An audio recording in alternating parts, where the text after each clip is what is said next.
자, 여러분, 이것은 제가 1시간 정도의 분량으로 주제에 맞게끔 좀 집중할 수 있게끔 만들었습니다. 그렇기 때문에 좀 길어도 여러분들이 뭐 버스를 운전 또 산책하거나 또 잠이 안 올 때 이 말씀을 들으면 사실은 좋겠습니다. 너무 스마트폰으로 듣고만 있으면 여러분들 너무 무의미하고 시간을 낭비하기 쉬운데 좀 이 말씀을 우리가 집중 주제별로 이렇게 깊게 묵상함으로 인해서 우리의 답답한 마음들이 뚫리고 또 주님의 호의가 또 이 말씀 가운데 흘러서 우리가 이 말씀의 생수를 계속적으로 마시고 누렸으면 좋겠습니다. 자, 말에 달려 있습니다. 내 말로 의롭다 함을 받고 내 말로 정죄함을 받으리라. 마태복음 12장 37절. 일부 그리스도인들이 영적인 탁월함과 영광을 실제로 경험하지 못한 주된 이유는 말의 중요성을 제대로 이해하지 못했기 때문입니다. 그들은 거듭난 지 오래되었는데도 여전히 삶의 많은 영역에서 어려움을 겪습니다. 그들은 그리스도의 삶에 관한 기본 원리들을 이해하지 못했기 때문에 수년간 그리스도의 삶을 살기 위해 고군분투하다가 결국 포기하고 맙니다. 그리스도의 삶은 말에 달려 있습니다.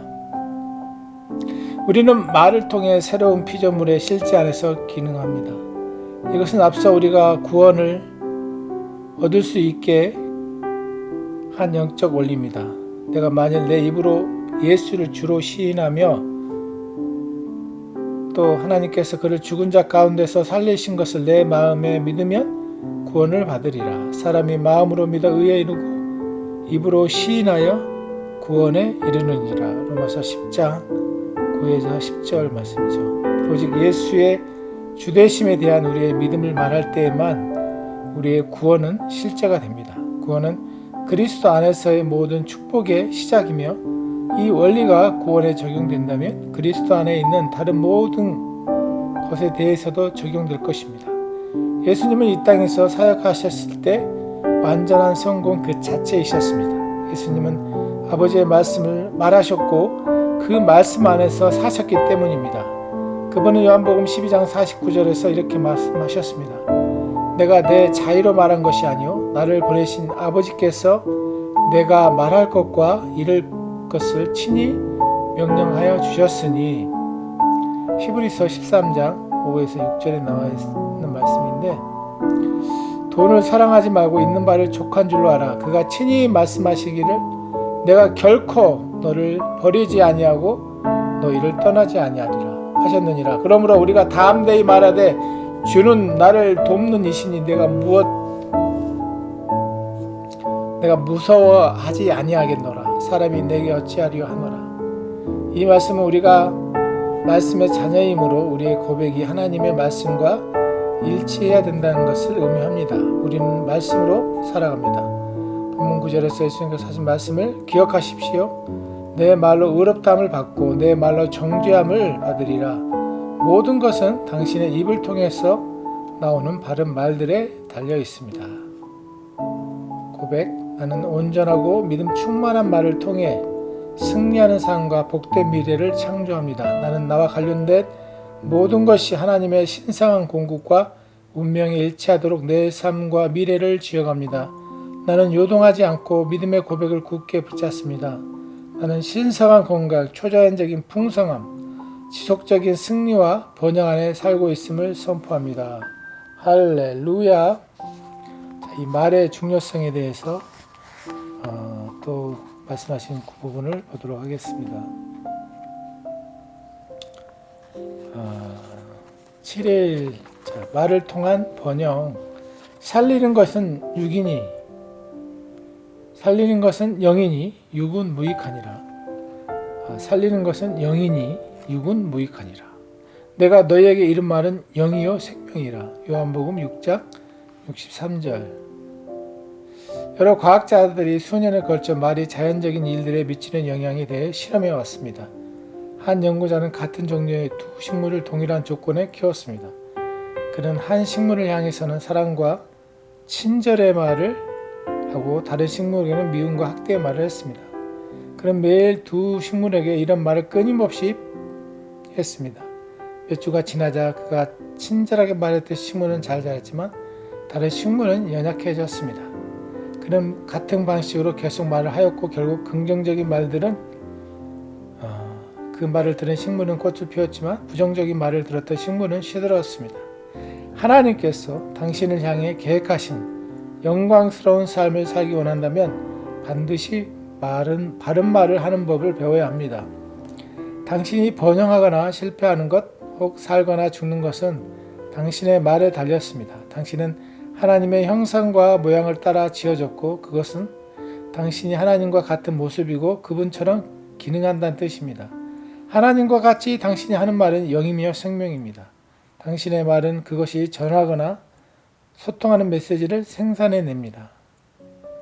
당신의 말은 그것이 전하거나 소통하는 메시지를 생산해냅니다. 모든 창조물은 말에 반응합니다. 예를 들어 책이 완전히 타버렸다 할지라도 그 책은 여전히 존재합니다. 그저 압축된 형태에서 확장한 형태로 변모되었을 뿐입니다. 더 이상 눈에 보이지 않을 뿐 그 책의 입자들은 그 안에 소리 코드를 포함한 채로 여전히 존재합니다. 만일 당신의 말을 통해 적합한 코드를 풀어낼 수 있다면 당신은 입자들을 불러 본래 유형의 압축된 형태로 되돌릴 수 있습니다. 이것은 그 세상이 얼마나 죽은 상태이든지 상관없이 당신은 어떤 것에도 말을 할 수 있고 그것을 만개한 상태로 되돌릴 수 있다는 것을 알려줍니다. 당신의 삶은 당신의 한 말의 결과입니다. 당신의 삶은 당신이 한 말의 결과입니다. 그러므로 당신은 자신이 하는 말을 통해서 영광에서 영광에 이르도록 나아가게 하고 번영할 수 있습니다. 할렐루야. 말의 중요성을 말씀을 많이 해주셨네요. 또 31자 보겠습니다. 말씀을 붙잡으십시오. 또 우리에게는 더 확실한 예언이 있어. 어두운 데를 비추는 등불과 같으니 날이 새어 샛별이 너희 마음에 떠오르기까지 너희가 이것을 주의하는 것이 옳으니라. 베드로후서 1장 19절. 하나님의 자녀로서 우리는 삶에서 승리하려고 애쓰지 않습니다.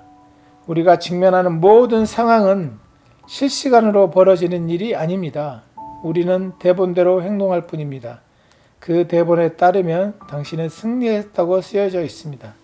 당신이 대본을 따르지 않을 때만 문제가 생길 것입니다. 그 대본은 하나님의 말씀입니다. 하나님의 말씀인 대본을 따를 때 무슨 일이 일어나든지 상관없습니다. 이렇게 담대하게 선포하십시오. 아닙니다. 나는 이 모든 것에서 정복자보다 나은 자입니다. 당신은 항상 동요하지 않을 것입니다. 왜 그렇습니까? 당신은 무엇을 경험하든지 상관없이 말씀이 더욱 신뢰만 하다는 확실한 예언의 말씀을 이미 가지고 있기 때문입니다. 오늘 본문 구절을 다시 읽어보세요. 이 구절은 모든 필요가 충족된 삶과 지속적으로 승리하고 항상 성장하고 끊임없이 전진하는 비밀을 밝혀줍니다. 당신이 누구이든지 혹은 당신의 경험이 무엇이든지 상관없습니다. 성경은 어두운 데를 비추는 등불과 같은 말씀에 주의를 기울이라고 말합니다. 현재 당신이 인생의 가장 어두운 시기를 겪고 있고 끔찍한 경험을 했다고 가정해 봅시다. 모든 것이 하나님의 말씀에 대한 당신의 지식과 완전히 반대인 상태입니다. 모든 것이 하나님의 말씀에 대한 당신의 지식과 완전히 반대인 상태입니다.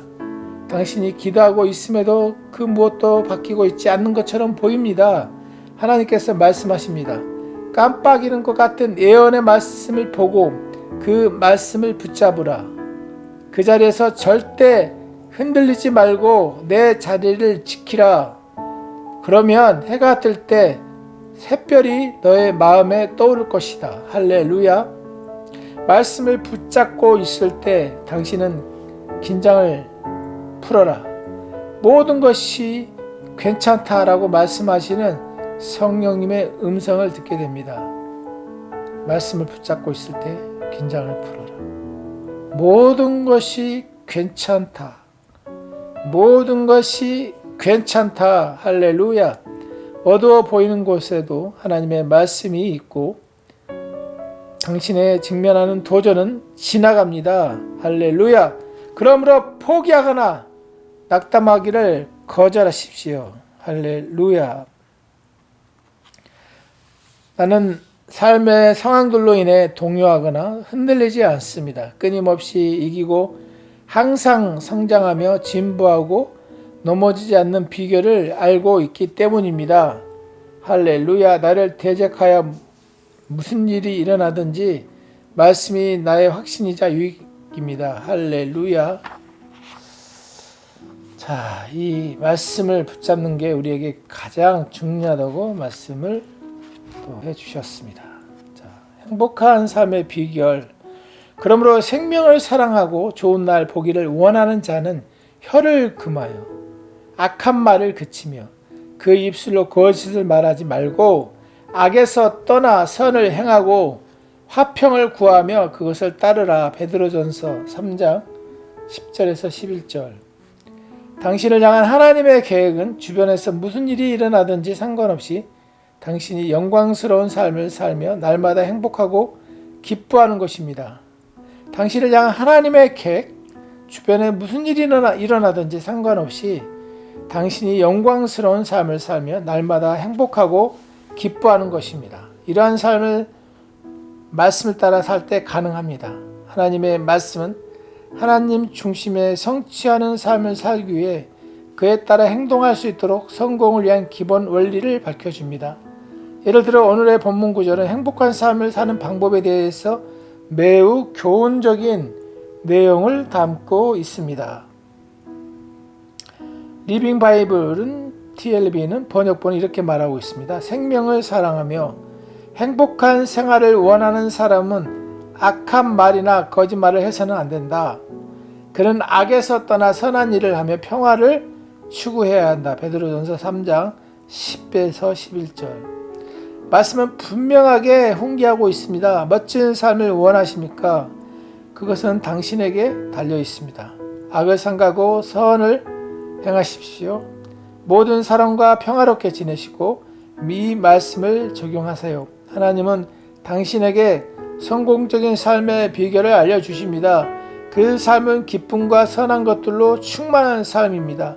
말씀을 따라 산다면 당신의 삶은 아름답고 성취감과 영감을 주고 탁월해질 것입니다. 말씀을 따라 산다면 당신의 삶은 아름답고 성취감과 영감을 주고 탁월해질 것입니다. 하나님의 말씀은 너무나도 단순하지만 그 말씀이 말한 바를 생산하는 능력이 있습니다.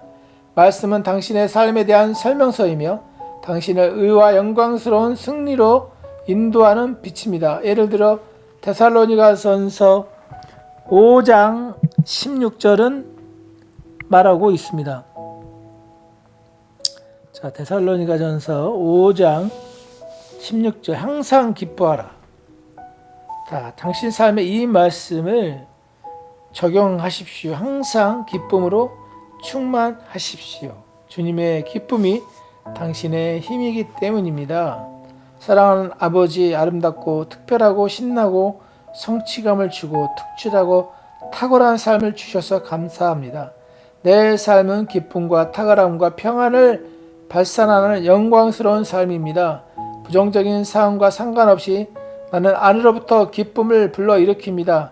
당신의 영광과 은혜와 의는 내 안에서 나타나고 표현됩니다. 할렐루야. 행복한 삶을 살려면 말을 주의하라고 말씀을 하고 있습니다. 자, 생명의 말씀을 제시하십시오. 모든 일을 원망이나 다툼이 없도록 하라. 원망이나 다툼이 없도록 하라.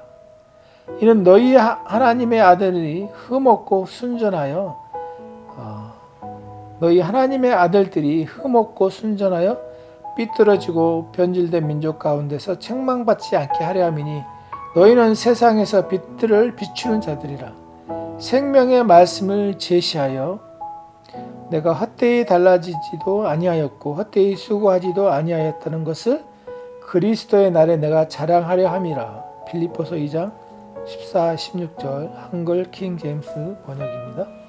번역본 오늘 본문 구절에서 밑줄 친 부분이 생명의 말씀을 제시하여를 주목하십시오.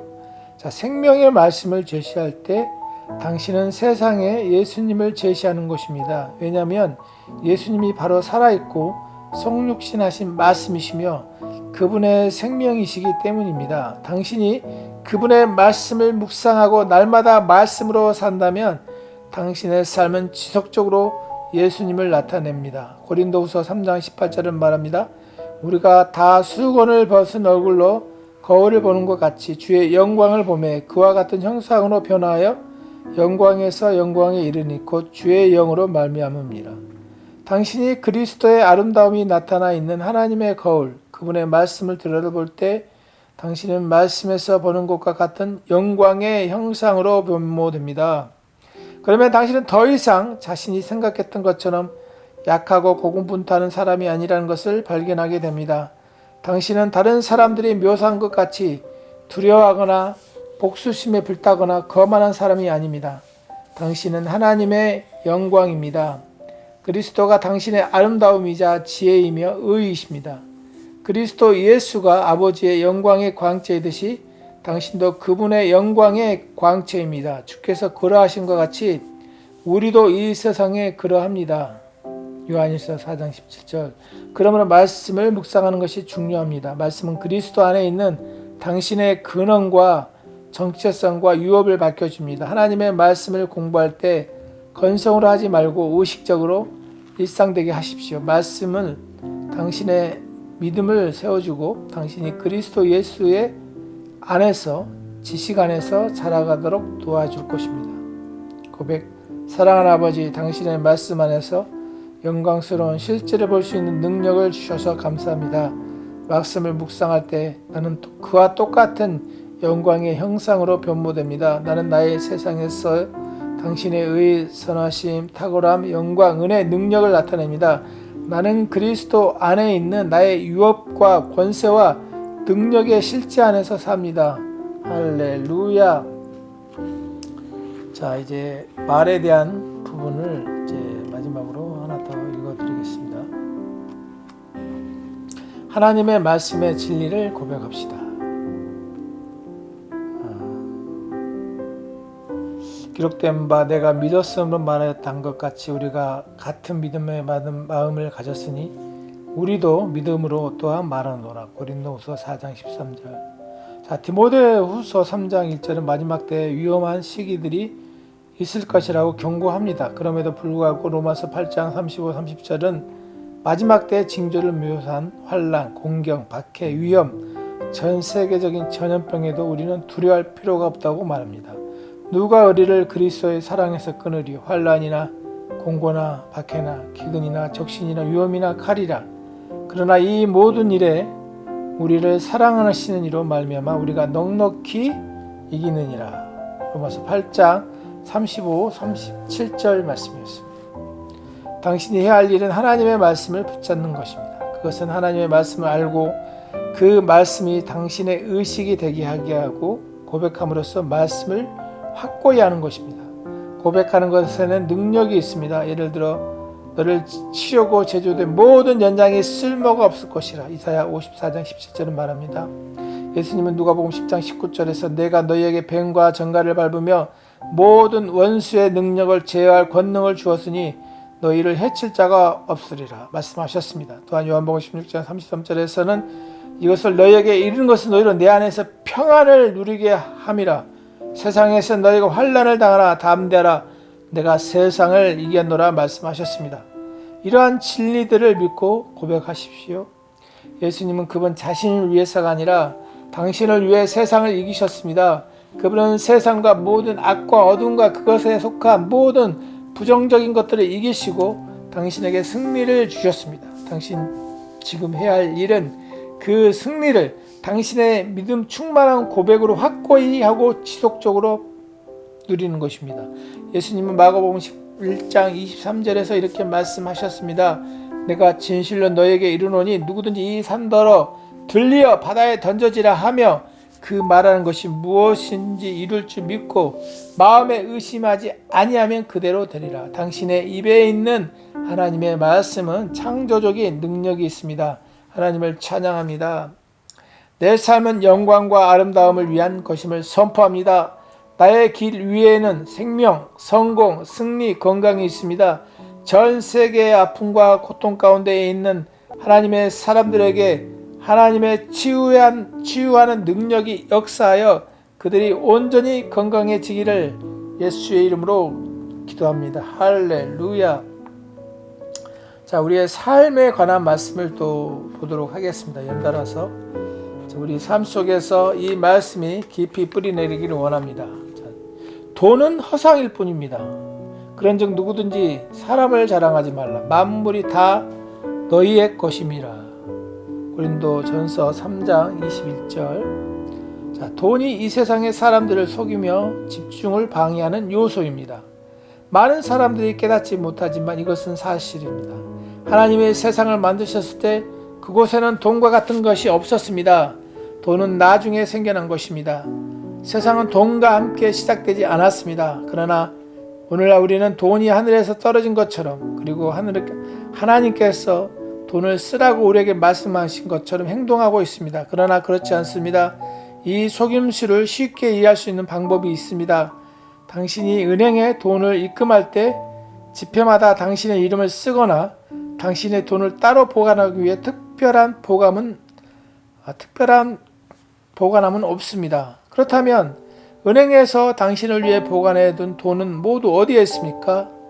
은행은 당신이 입금한 금액을 적어두기만 하고 그것이 당신의 재산에 대한 유일한 증거입니다. 금액 적어놓은 거. 자, 이것은 돈은 하나의 착각에 불과하다는 것을 알려줍니다. 돈은 가난한 사람들의 생각 속에만 존재합니다. 당신의 진정한 자질과 가치는 당신의 주머니나 근거에 있는 돈과는 상관이 없습니다. 당신의 진정한 자질과 가치는 당신의 주머니나 근거에 있는 돈과는 상관이 없습니다. 은행 계좌가 아니라 당신 마음과 생각, 즉 당신의 인격과 성품을 고양시킬 수 있다면 그것이 얼마나 많은 돈이 당신에게 반응할지를 결정할 것입니다. 자, 다시요. 당신의 진정한 자질과 가치는 당신의 주머니나 근거에 있는 돈과는 상관이 없습니다. 은행 계좌가 아니라 당신의 마음과 생각, 즉 당신의 인격과 성품을 고양시킬 수 있다면 그것이 얼마나 많은 돈이 당신에게 반응할지를 결정할 것입니다. 자, 당신의 생각을 돈이 아니라 하나님의 목적에 집중시키십시오. 당신의 삶을 향한 그분의 목적은 세상의 경제 시스템과 상관이 없습니다. 당신이 항상 승리하는 것입니다. 당신은 현재 살고 있는 국가의 인플레이션이나 경제 상황보다 더 큰 존재입니다. 당신은 이 세상보다 더 큽니다. 당신은 아브라함의 씨이며 이는 당신이 세상을 소유하고 있다는 의미입니다. 이것을 믿는다면 당신은 돈의 힘과 위협에서 자유로울 것입니다. 돈을 어디서 어떻게 벌 것인가 당신의 목적이 되어서는 안 됩니다. 가장 중요한 것은 당신의 생각입니다. 생각을 훈련하십시오. 그러면 돈은 당신에게 항상 반응할 것입니다. 고백. 나는 이 세상 경제 시스템과 상관없이 삶을 다스리고 통치합니다.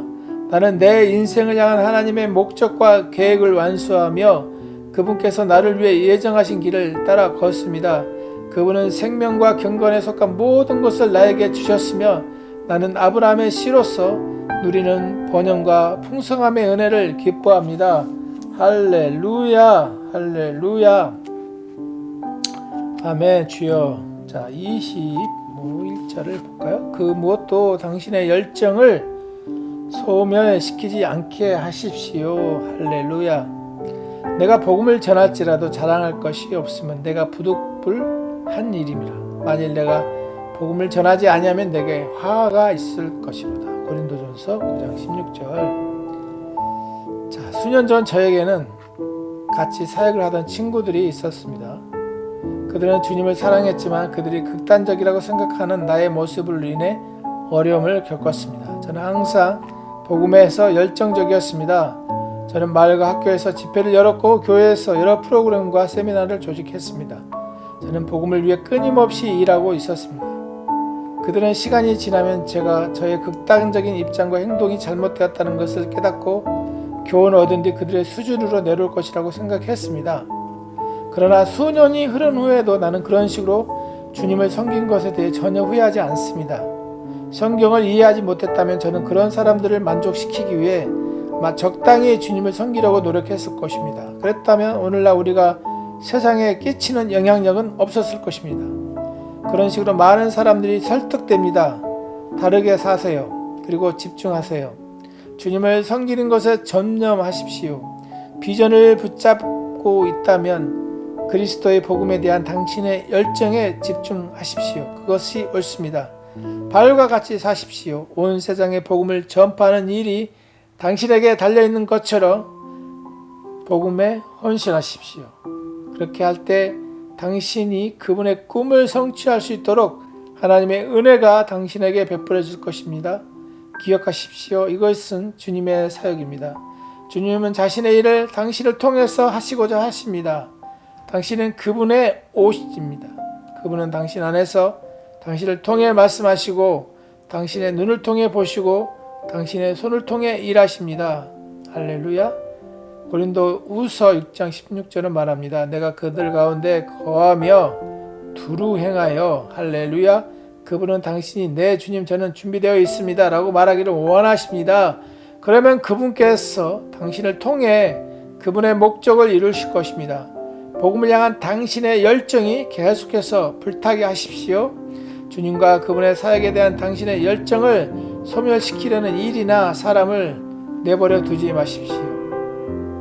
복되신 아버지께서는 내가 왕국의 복음을 땅끝까지 전할 때 나의 세상의 축복이 되도록 부르시고 예정하셨습니다. 당신의 신성한 능력이 내 안에서 강력하게 역사하심으로 내가 굳건하고 요동하지 않으며 항상 사람들을 그리스도께로 인도하는 일을 넘치게 하십니다. 할렐루야. 우리의 열정을 식으려 하는 사단의 모든 또 사람들의 이 설득을 우리가 다른 각도로 접근해야겠습니다. 영원히 열매 맺고 축복받았습니다. 누가복음 8장 14절. 가시떨기에 떨어졌다는 것은 말씀을 들은 자이나 지내는 중에 이생의 염려와 재물과 향락의 기운이 막혀 온전히 결실하지 못하는 자요. 오늘 본문 9절에 나온 온전함이란 단어는 온전히 결실하지 못하는 자에서 온전함, 헬라어로 텔레스포레오 이 단어에서 파생되었습니다. 이 단어는 합성어이며 성경에서 위 구절에만 등장합니다. 이 단어는 결실을 맺는다는 의미로 완전히 익은 상태에 이르다 혹은 결과를 촉진시키는 성숙한 단계에 이르다라는 뜻입니다. 본문 9절 온전함에 이르는 열매를 맺지 못한 자들에 대해 말하고 있지만 이 구절은 우리에게 하나님의 계획과 생각을 알려줍니다. 그분은 우리가 항상 열매를 맺고 생산적이기를 원하시며 온전한 결실을 맺는 자들이 되기를 원하십니다. 어떤 일을 시작하지만 절대 끝을 내지 못한 사람들이 있습니다. 그들은 항상 중간에 그만둡니다. 그들은 결코 일을 완수하지 못합니다. 그들은 언제나 왜 자신들이 일을 마무리지 못했는지에 대한 이유가 있습니다. 그들의 프로젝트는 도중에 중단되고 과정은 축소됩니다. 그러나 당신은 다릅니다. 당신은 열매 맺는 포도나무이므로 결실을 맺으며 당신의 프로젝트가 온전함에 이르게 합니다. 당신이 하는 일이 무엇이든지 열매 맺도록 하나님의 영이 당신 안에서 역사하십니다. 날마다 당신에 대한 고백을 하십시오. 당신이 하나님의 말씀의 빛 안에서 주님과 동행한다면 당신의 아이디어가 도중에 중단되는 것은 물론이고 심지어 육체의 임신에 있어서도 유산되는 일이 없을 것입니다. 여자분들, 자매님들, 이것은 하나님의 자녀로서 당신의 유업입니다. 말씀 안에서 주님과 동행하는 것의 또 다른 아름다운 점은 당신이 언제든지 열매를 생산한다는 것입니다. 당신은 항상 열매를 맺고 생산하는 자입니다. 그는 강가에 심겨진 나무 같아서 계절을 따라 열매를 맺으며 그의 잎사귀가 마르지 아니하리니 그가 무엇을 하든지 번성하리로다. 시편 1편 1에서 3절. 얼마나 대단한 삶입니까? 하나님을 송축합니다. 사랑하는 아버지, 지속적으로 증가하는 영광을 주셔서 감사합니다. 이것은 끊임없이 생산성이 있으며 영원한 축복의 생명입니다. 그러면 나의 계획과 프로젝트와 꿈은 결단코 중단되지 않습니다. 나는 성령의 능력으로 온전한 열매를 맺습니다. 할렐루야. 할렐루야. 온전한 열매를 우리 모두가 아버지께서는 맺기를 원하십니다. 아멘. 자, 평강이 당신의 마음을 다스리게 하십시오. 그리하여 모든 지각에 뛰어난 하나님의 평강이 그리스도 예수 안에서 너희 마음과 생각을 지키시리라. 빌립보서 4장 7절. 자, 바울은 고린도후서 2장 10에서 11절에 이렇게 말했습니다. 너희가 무슨 일이든지 누구를 용서하면 나도 그리하고 내가 만일 용서한 일이 있으면 용서한 그것을 너희를 위하여 그리스도 앞에서 한 것이니 이는 우리로 사탄에게 속지 않게 하려 함이라. 우리는 그 계책을 알지 못하는 바가 아니로다. 자, 여기서 성령님은 사도 바울을 통해 다른 사람들을 용서하는 것의 중요성을 강조합니다. 이는 사탄이 그 용서하지 않는 상황을 이용하지 못하게 하기 위해서입니다.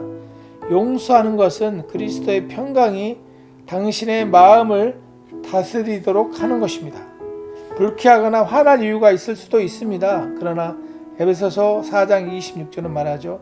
분을 내어도 죄를 짓지 말며 해가 지도록 분을 품지 말고. 어떤 사람들은 화가 나서 교회를 떠나기도 하고 분노로 인해 직장을 그만두기도 합니다. 또 어떤 사람은 분노가 자신들의 삶에 끼치는 파괴적인 영향력을 깨닫지 못한 채 오랫동안 다른 사람들에 대한 분노를 품고 삽니다. 분노가 자신들의 삶에 끼치는 파괴적인 영향력을 깨닫지 못하기 때문에 오랫동안 다른 사람들에게 분노를 품고 산다는 것이죠. 말씀을 실천하십시오. 마음속에 분노를 간직하지 말고 빨리 버리십시오. 하지만 이런저런 일들이 나에게 끔찍한 고통을 주었어요 라고 말할 수 있습니다. 그랬을지라도 상관없습니다. 당신이 성령으로 충만할 때 당신의 마음은 평강으로 다스려지고 다른 사람들이 어떻게 행동하는지 사랑 안에서 기쁘게 살게 됩니다. 야고보서 5장 13절을 읽어봅시다. 너희 중에 고난당하는 자가 있느냐? 그는 기도할 것이요. 말씀은 그는 싸우거나 복수할 것이라고 말하지 않습니다. 고난당하는 자가 있느냐? 기도할 것이라고. 고난당한이라는 말은 붕괴하거나 불쾌하다는 뜻이기도 합니다. 이런 일들이 당신에게 일어난다면 그거에 대해서 기도하세요.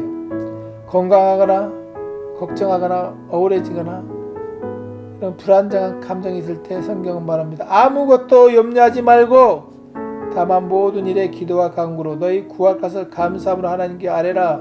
빌립보서 4장 6절. 그리하면 하나님의 평강이 당신의 마음을 다스릴 것입니다. 아무것도 염려하지 말고. 사랑하는 아버지, 당신의 사랑을 풍성하게 부어주셔서 감사합니다. 나는 세상에 있는 사람들에게 똑같은 사랑을 나누며 그들을 무조건적으로 사랑합니다.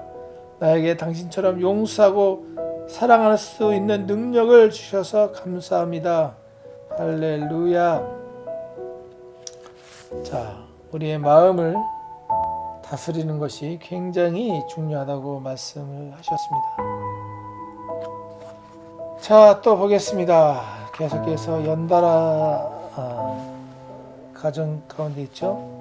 말씀이 이어지고 있습니다. 기운을 내십시오. 내가 이런 일들을 너희에게 말한 것은 너희가 내 안에서 화평을 지니게 하려 함이라. 세상에 너희가 환난을 당할 것이나 기운을 내라. 내가 세상을 이겨노라. 요한복음 16장 33절 킹제임스 버전으로 읽었습니다. 자, 비행 중에 난기류가 발생하여 걱정되기 시작했다고 상상해 보십시오. 당신은 기장이 이렇게 말한 걸 듣습니다. 현재 난기류가 있긴 하지만 전혀 문제되지 않습니다. 그러므로 편히 앉아서 긴장을 푸십시오. 우리는 안전합니다. 그러면 당신은 분명히 바로 평안함을 느끼게 되고 불안함이 사라질 것입니다. 왜 그렇습니까? 기장이 남기는 문제가 되지 않다고 말했기 때문입니다. 이것은 오늘 본문 구절을 통해 우리가 예수님으로부터 보장받는 것입니다. 예수님 말씀하셨습니다. 기운을 내라. 내가 세상을 이겼노라. 얼마나 강력하고 위로가 되며 행복을 주는 말입니까? 시련이나 유혹, 문제, 박해, 미움 가운데서도 그분은 당신이 기운 내기를 원하십니다. 모든 일이 잘 되었기 때문입니다. 당신이 무슨 일을 통과하고 있든지 그로 인해 절대로 당신 삶의 슬픔이나 불행을 허용하지 마십시오. 당신은 그리스도 예수 안에서 승리자입니다. 일이 잘 되지 않는 것처럼 보일지라도 좌절하지 마십시오. 말씀은 너희가 여러 가지 시험을 당하거든 온전히 기쁘게 여기라라고 야고보서 1장 2절은 말하고 있습니다. 도전적으로 보이는 상황은 당신의 승진과 간증을 위한 것입니다. 당신은 그리스도와 함께 영광과 다스림의 자리에 앉아 있기 때문에 산꼭대기에서 살고 있습니다. 그러므로 괴로운 상황이나 격변의 시기를 보내고 있다면 그 위에서 살아가십시오. 그리스도는 우리 상황을 다스린 자로 만드셨습니다. 그리스도께서 우리를 상황을 다스린 자로 만드셨습니다. 이제 그분은 당신을 향한 그분의 꿈을 성취하는 데 있어서 당신이 특별한 용기를 보여주기를 원하십니다. 빌립보서 6장은 말합니다. 아무것도 염려하지 말고 무슨 일이 일어났든지 상관없다는 얘기죠. 당신의 평안을 잃지 마십시오. 당신이 이미 이겼다고 적혀 있습니다. 물론 하나님께로 난 자마다 세상을 이기느니라. 세상을 이기는 승리는 이것이니 우리의 믿음이니라. 요한일서 5장 4절. 그러므로 기운을 내고 당신의 과거보다 더 대단한 미래를 가지고 있습니다. 하나님을 찬양합니다. 하나님은 나를 세상으로부터 분리시켜 주셔서 이 세상 너머의 삶을 주셨습니다. 그 삶을 말씀을 통한 믿음과 승리의 삶입니다. 나는 아픔, 질병, 인플레이션, 테러 위에서 승리하며 살아갑니다. 내 안에 계신 분이 세상에 있는 자보다 크심으로 나는 정복자보다 나은 자입니다. 할렐루야. 우리는 이 땅을 정복하고 다스리는 자입니다. 우리는 낙담하거나 좌절할 수 없습니다.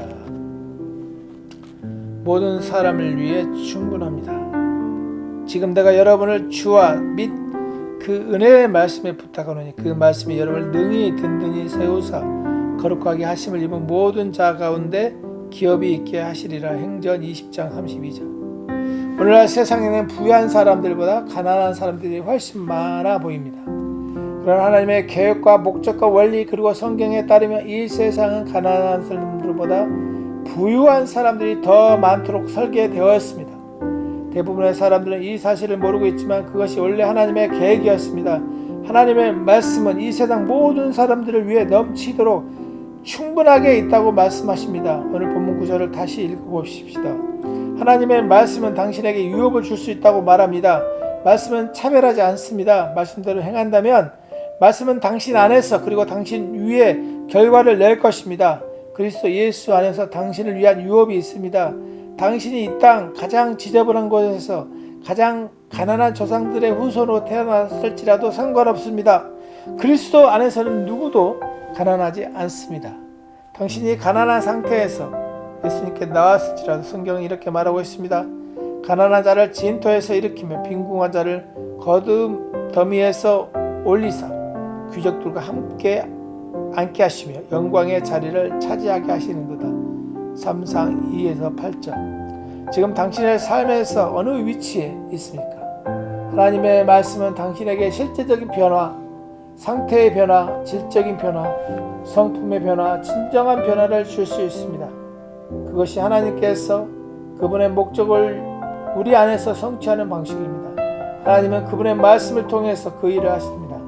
당신은 정말로 하나님의 말씀을 붙잡아 묵상하며 당신을 위한 변화의 과정을 시작함으로써 당신이 삶에서 얼마나 멀리 갈지를 결정할 수 있습니다. 당신이 어디에 자랐는지는 중요하지 않습니다. 당신이 살고 있는 나라에서 무엇을 얻을 수 있는지 상관없습니다. 하나님의 말씀은 그리스도 안에서 당신에게 유업을 줄 수 있습니다. 땅과 그 충만함 모두 주의 것이고 나는 그리스도와 함께 한 하나님의 공동 상속자입니다. 그러므로 세상은 나의 것입니다. 주님은 내 발을 반석 위에 세우시고 그리스도와 함께 천상에 앉으셨습니다. 나는 가난이나 결핍이나 이 세상의 경제보다 훨씬 위에 있습니다. 나는 그리스도 안에서 끊임없이 번영하는 유업의 자리에 위치해 있습니다. 할렐루야. 자, 마지막으로 말에 대한, 삶에 대한 부분들을 보도록 하겠습니다. 당신은 대본을 따라 행하고 있습니다. 당신은 대본을 따라 행하고 있습니다. 우리는 하나님께서 직접 손수 만드신 작품, 그분의 솜씨이며 하나님께서 미리 준비해 놓으신 길을 따라 그분께서 우리를 위해 예정하신 사전에 계획하신 선한 일을 하고 그 안에서 그분께서 미리 계획하시고 준비하신 좋은 삶을 살며 행하도록 그리스도 예수 안에서 재창조된 거듭난 자입니다. 에베소서 2장 10절 AMP 확대 번역본입니다. 자, 얼마나 아름답고 영감을 주는 말씀입니까? 오늘 본문 구절은 우리에게 예비된 삶이 있다는 걸 보여줍니다. 하나님의 자녀로서 우리의 삶은 미리 예정되어 있습니다. 우리는 역사상 가장 위대한 작가인 성령님이 쓰신 대본에 따라서 행동하고 있습니다. 이는 히브리서 10장 7절에 나온 예수님 말씀을 생각나게 합니다. 두루마리 책에 나를 가리켜 기록된 것 같이 하나님의 뜻을 향하러 왔나이다. 이 땅에 계셨을 때 그분은 매일의 삶은 세상이 시작되기 전에 그분에 대해 쓰여진 것들을 성취하는 것이었습니다. 성경은 여러 곳에서 예수님께서 이렇게 말씀하신 것을 발견할 수 있습니다. 그렇게 하시면 선지자 이사야를 통하여 하신 말씀을 이루려 하심이라. 마태복음 8장 17절. 예수님이 이미 그분에 대해 쓰여진 대본을 따라 행하셨습니다. 오늘날 우리도 마찬가지입니다. 당신에게 일어난 모든 일은 좋든지 나쁘든지 우연이 아닙니다. 오늘날 당신에게 일어난 일들 가운데 하나님께 놀라운 일은 하나도 없습니다. 그분은 모든 것이 협력하여 당신의 선을 이루게 하셨습니다. 로마서 8장 28절. 오늘 본문 구절에서 읽었듯이 당신의 길이 이미 예정되어 있습니다. 그 대본은 패배나 실패가 없으며 결코 수정되지 않을 것입니다. 당신의 역할은 대본을 행하는 것뿐만 아니라 그것을 수정하려고 하지 않는 것입니다. 하나님 무언가를 하시도록 만들려고 애쓰지 마십시오. 하나님께 그분은 이미 모든 일을 하셨고 당신이 탁월한 삶을 살기 위해 필요한 모든 것을 주셨습니다. 아멘. 탁월한 삶을 살기 위해 필요한 모든 것을 주셨습니다. 그것이 대본, 하나님의 말씀이 보여주는 바입니다. 대본을 따라 사십시오. 그분이 당신에 대해 말씀하신 내용을 받아들이고 선포하십시오. 그러면 당신은 목적을 따라 영광스럽고 탁월한 삶을 살 것입니다. 나는 내가 누구인지 압니다. 나는 성령으로 말미암아 하나님으로 충만하며 그분께서 나를 위해 미리 계획하신 일들을 행합니다. 나는 그분께서 나를 위해 예정하신 길 위에 걷고 있습니다. 그 길 위에는 건강, 풍성함, 영원한 승리, 나와 관련된 모든 것이 완전합니다. 할렐루야. 성령을 통한 섬김, 내가 그의 아들의 복음 안에서 나의 영으로 섬기는 하나님께서 나의 증인이시니. 로마서 1장 9절. 자, 주님이 당신에게 그분을 위해 어떤 책임이나 일을 맡기실 때 그것은 당신이 전문가이기 때문이 아닙니다. 주님은 당신에게 임무를 주시고 당신이 부지런히 행하기를 기대하십니다. 그분은 당신이 최선을 다하기를 기대하십니다. 그러나 가장 중요한 것은 당신이 성령의 능력으로 그 일을 하기 원하신다는 것입니다. 성령으로 충만하지 않는 사람들은 하나님의 집에서 어떠한 임무도 수행해서는 안 됩니다. 성령님 없이는 하나님께 받아들일 수 없으므로 그가 할 수 있는 일은 없습니다. 히브리서 9장 14절은 예수님께서 성령을 통해 그분 자신을 희생제물로 드리셨다고 말하고 있습니다. 성령을 통해 그분 자신을 희생물로 드리셨다. 하나님께는 늘 그렇게 해야 합니다. 구약에서 주님이 아론의 옷, 제사장의 옷을 만들기 원하셨을 때 그 디자인은 하나님으로부터 제공된 것이므로 모세는 주님께서 성령으로 충만하게 하신 자들만 데리고 일해야 했습니다. 생각해 보십시오. 주님은 제사장들이 성령 충만한 사람들이 만든 옷을 입을 수 있게 하셨습니다. 마찬가지로 성막에서 일해야 했던 장인들도 그 일을 하기 위해 성령으로 충만해져야 했습니다. 오늘날 주님께서 모세에게 백성의 지도자가 될 만한 70명을 모아놓으면 그들이 너를 돕겠다 말씀하셨습니다. 그리고 이어서 하나님은 내게 임한 영을 그들에게도 임하게 하겠다. 민수기 11장 16절을 말하고 있습니다. 다른 말로 하면 하나님께서는 그들이 성령 없이는 일하지 않도록 하신다는 말입니다. 하나님의 집에서 섬길 때 성령으로 충만한 것이 얼마나 중요한지를 보여줍니다. 그것은 교회에서 섬기는 당신의 능력과 상관이 없습니다. 당신은 찬양 인도자, 찬양 사역자, 좌석 안내자, 셀 리더, 전도 프로그램 담당자, 목회 관련 스태프, 예배당 청소 담당자, 환경 담당자일 수도 있습니다. 당신이 무슨 일을 하든지 그 일은 성령을 통해 행해져야 합니다. 할렐루야. 이것이 성령과의 교제가 중요한 이유입니다. 어떤 일을 시작하기 전에 성령으로 충만하십시오. 성령님과 교제하는 데 시간을 보내시고, 그리고 그분은 당신의 섬김이나 하나님께 받아지도록 당신이 하나님의 일을 그분의 방식으로 하도록 인도해 주십니다. 사랑하는 아버지, 당신의 왕국에서 섬길 수 있는 기회를 주셔서 감사드립니다. 당신을 섬기는 모든 일에서 나를 깨끗하게 하고 신성하게 하기 위해 항상 성령님의 영향력과 인도에 내어드립니다. 내 자신을. 아멘. 할렐루야. 우리의 자신을 주님께 내어드리는 게 굉장히 필요하다고 말씀하셨습니다. 성령이 당신의 갈증을 해소하셨습니다. 내 살은 참된 양식이요 내 배는 참된 음료로다. 요한복음 6장 55절. 하나님께서 자신의 갈증을 해소하고 새롭게 채워달라고 항상 부르짖는 사람이 있습니다. 그들은 예수님이 요한복음 17장 30절에서 명절 끝나고 큰 날에 예수께서 서서 외치르시 누구든지 목마르거든 내게로 와서 마시라 하신 말씀을 오해하고 있습니다. 이 말씀은 하나님에 대한 갈증이 있다면 예수님께 가야 한다는 뜻이 아닙니다. 또한 성령께서 바울을 통해 고린도전서 10장 4절에 쓰신 내용들을 혼돈하지 마십시오. 다 같은 신령한 음료를 마셨으니 이는 그들을 따르는 신령한 반석으로 마셨으며 그 반석은 곧 그리스도시라. 구약에서 그들은 반석에서 나는 물을 마셨으며 그 반석은 그리스도이셨습니다. 그러나 오늘날 당신은 물을 마시기 위해서 더 이상 예수님께 갈 필요가 없습니다. 당신은 그리스도 안에 있으면 그리스도는 당신 안에 계십니다. 그분은 말씀하십니다. 나를 믿는 자는 성경의 이름과 같이 그 배에 생수강이 흘러나오리라 하시니 생수의 강이 흘러나오리라 하시니 요한복음 7장 38절. 예수님 말씀하신 생수의 강은 무엇을 의미합니까? 요한복음 7장 39절에 이에 대해 설명하고 있습니다. 이는 그를 믿는 자들이 받을 성령을 가리켜 하신 것이라. 예수께서 아직 영광을 받지 않으셨으며 성령이 아직 그들에게 계시지 아니하시더라. 자, 여기서 말하는 생수는 성령님입니다. 고린도전서 12장 13절 말합니다. 우리가 유대인이나 헬라인이나 종이나 자유인이나 다 한 성령으로 세배를 받아 한 몸이 되었고 다 한 성령을 마시게 하셨느니라. 이는 다른 말로 하면 당신이 성령을 받았을 때 성령을 마시게 되었다는 것입니다. 성령이 당신의 갈증을 해소하셨습니다. 우리는 목마른 때 하나님께 채워달라고 부르짖지 않고 스스로 성령 충만하게 하십니다. 다시요. 우리는 목마를 때 하나님께 채워달라고 부르짖지 않고 스스로 성령으로 충만해지게 합니다.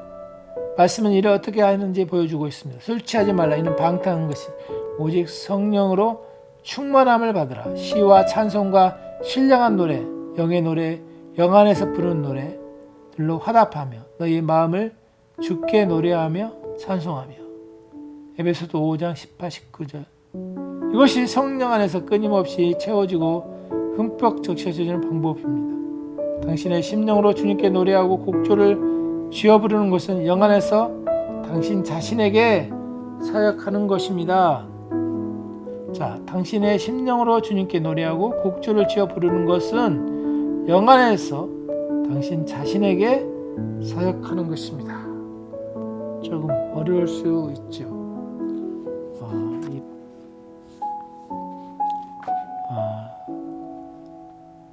성령께서 우리의 갈증을 채워주시는 그 부분을 나누었습니다. 또 가겠습니다.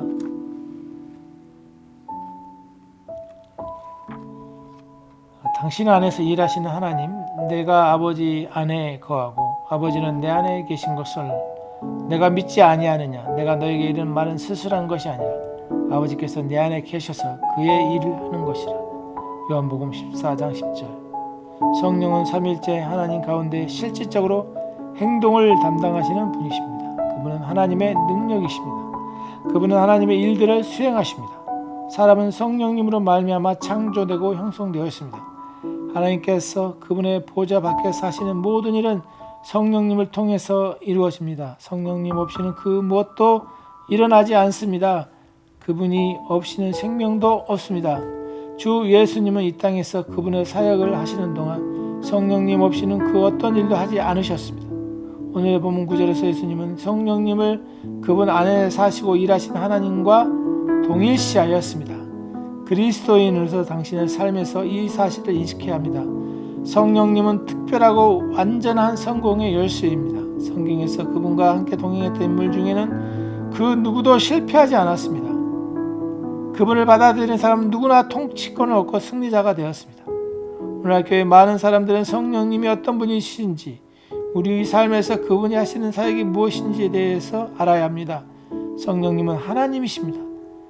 만약 당신이 지역교회에서 주님을 위해 어떤 일을 수행할 때 당신이 그 일을 성령의 능력으로 하지 않는다면 아무런 효과가 없을 것입니다. 골로새서 1장 29절에서 효과적인 사역을 위해 성령의 능력에 전적으로 의지하고 순종하는 바울의 행동을 이해할 수 있습니다. 그는 이렇게 말했습니다. 이를 위하여 나도 내 속에서 능력으로 역사하는 이의 역사를 따라 힘을 다하여 수고하였노라. 우리 모두도 이와 같은 태도를 지녀야 합니다. 성경은 말합니다. 너희 안에 행하시는 하나님이시니 자기의 기쁘신 뜻을 위하여 너에게 소원을 두고 행하게 하시나니. 빌립보서 2장 13절. 이 구절은 성령님에 대해 말하고 있습니다. 당신은 성령님 없이 하나님의 일을 하거나 그리스도의 삶을 살 수 없습니다. 스가랴 4장 6절은 말합니다. 이는 힘으로 되지 아니하며 능력으로 되지 아니하고 오직 나의 영으로 되느니라. 이것은 하나님께서 우리가 지속적으로 성령으로 충만하기 원하신다는 이유입니다. 성령님 당신 안에서 일하시는 하나님이십니다. 그분은 당신을 지으시며 당신을 통해 다른 사람들을 지어가십니다. 사랑하는 아버지, 나의 심령을 영원한 거처로 삼으시기 위해 성령님으로 인해서 감사드립니다. 보내주셔서 감사드립니다. 내가 하는 모든 일에 나는 성령님을 돕는 자, 위로자, 상담자, 중보자, 변호자, 능력 주시는 자, 비상대기자로 인식합니다. 나는 나의 목적 완수를 위하여 성령님의 능력, 곧 내 안에 역사하시는 그분의 신성한 능력과 힘과 지혜에 전적으로 의지합니다. 할렐루야. 당신의 영 안에 있는 성공, 모든 지킬 만한 것 중에 더욱더 내 마음을 지키라. 생명의 근원이 이에 남이니라. 할렐루야. 말씀은 매우 중요합니다. 당신은 말씀으로 당신의 삶을 지어가고 영을 세워갑니다. 또한 말씀으로 당신 안에서 진정한 성공을 만들어냅니다. 성공은 인간의 영으로부터 시작되기 때문입니다. 당신 안에 성공을 가지고 있다면 그 어떤 상황도 당신에게 그것을 빼앗아갈 수 없습니다. 그러나 당신 안에 가지고 있지 않다면 당신의 삶은 상황에 의존하게 되고 상황에 기반한 성공은 진정한 성공이 아닙니다. 이런 일이 너무나도 많은 사람들에게 일어납니다. 그들의 삶은 자신의 나라, 재정, 일, 직장 등의 얼마나 좋은 일들이 일어나는지에 달려 있습니다. 많은 사람들이 더 푸른 초원을 찾아 돌아다니고 있습니다. 당신은 그런 자가 되어서는 안 됩니다. 성공은 당신의 영 안에 있습니다. 성공은 당신의 영 안에 있습니다. 당신은 아브라함의 씨입니다. 이것은 당신의 삶의 여정은 오직 한 방향, 즉 위로 앞으로 가야 한다는 뜻입니다. 당신의 성공은 환경과 무관합니다. 하나님이 설계하신 성공은 상황과 상관이 없습니다. 하나님은 상황과 무관하시기 때문입니다.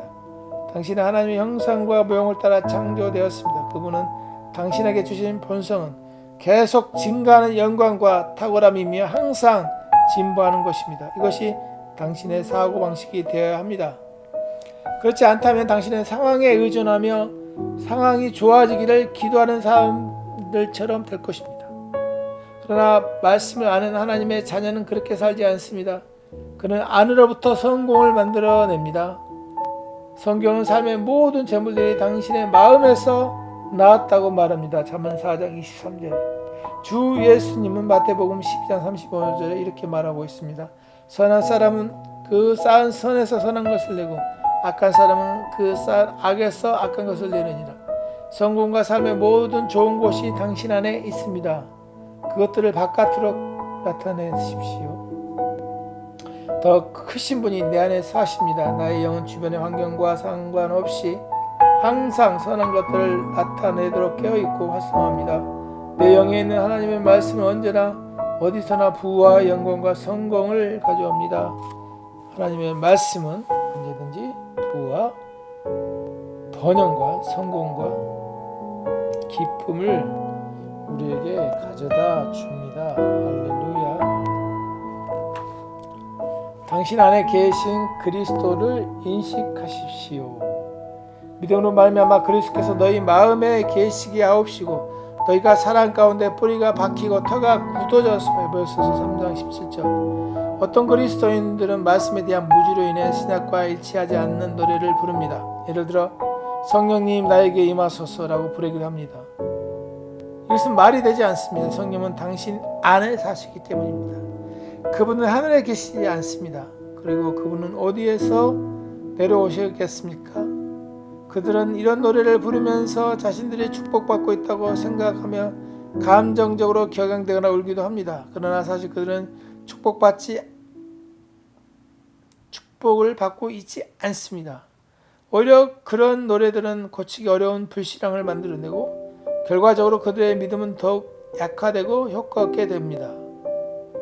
성령님께서 우리에게 다시 임해달라고 요청할 수 있을까요? 예수님은 요한복음 14장 16절에서 말씀하십니다.